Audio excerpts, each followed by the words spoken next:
আজি মই চৰাইদেউ শিৱসাগৰ আৰু যোৰহাট জিলাৰ বান ক্ষতিগ্ৰস্ত ৰাইজক লগ পাবৰ কাৰণে আহিছিলোঁ। বিশেষকৈ চৰাইদেউ, নাজিৰা, শিৱসাগৰ এই তিনিওটা স্থানত ৰাইজৰ দুখ কষ্ট দেখি সঁচাকৈয়ে মনটো বহুত আমি সকলোৱে কষ্ট পাইছোঁ। কাৰণ এনেকুৱা বানপানীৰ বিভীষিকা এই জিলা দুখনে আগতে কেতিয়াও পোৱা নাছিল।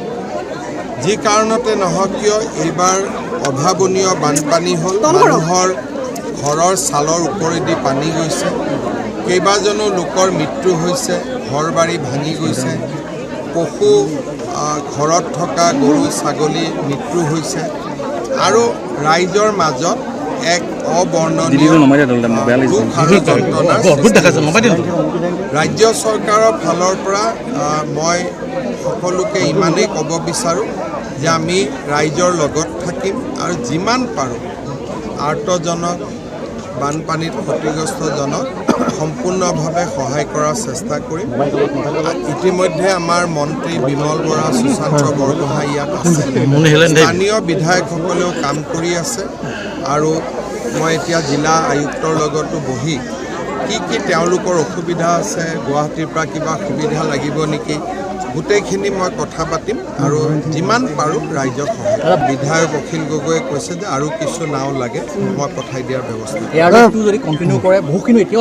কোনো অসুবিধা নহ'ব। খালি এয়াৰলিফ্টৰ কাৰণে লেণ্ডিং কৰাৰ কাৰণে জেগা নাপায়, গোটেইখন পানী হৈ আছে।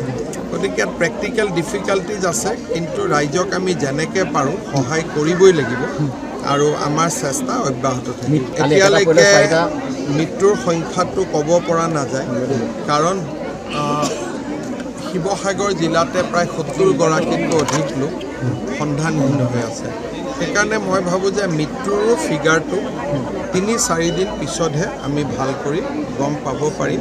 কিন্তু চৰকাৰে যিমান পাৰে নিশ্চিতভাৱে যাৰ মৃত্যু হ'ল আমিতো ঘূৰাই দিব নোৱাৰোঁ, কিন্তু যিমানখিনি পাৰোঁ আৰ্থিকভাৱে আন ধৰণে যিমান পাৰোঁ আমি সহায় কৰাৰ কাৰণে চেষ্টা কৰোঁ। কিহৰ কাৰণে এইটো হ'ল সেইটো জনাৰ খুবেই প্ৰয়োজন আছে আৰু নাগালেণ্ড চৰকাৰৰ লগত আমি কথা আমাক 150 কোটি টকা খোজাৰ প্ৰয়োজন নাই, আমি নিজেও কৰিব পাৰোঁ। কাৰণ কেন্দ্ৰই আমাক 5 বছৰৰ কাৰণে এটা পুঁজি থৈ দিয়ে আৰু তাতকৈ যদি সেইখিনি শেষ কৰাৰ পিছত যদি আৰু পুঁজি লাগে আমি কেন্দ্ৰক ক'ব লাগে।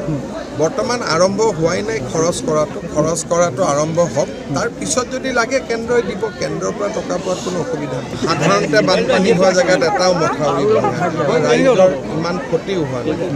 এইটো এটা আগতে নোহোৱা নোপোজা ঘটনা। এতিয়া ইয়াৰ প্ৰতিকাৰ কি জানিবৰ কাৰণে প্ৰথম বেমাৰটো বুজিব লাগিব যে নাগালেণ্ডত কি হৈছিলে। কেইটামান দিন ৰখিলে আমি গোটেই কথাখিনি গম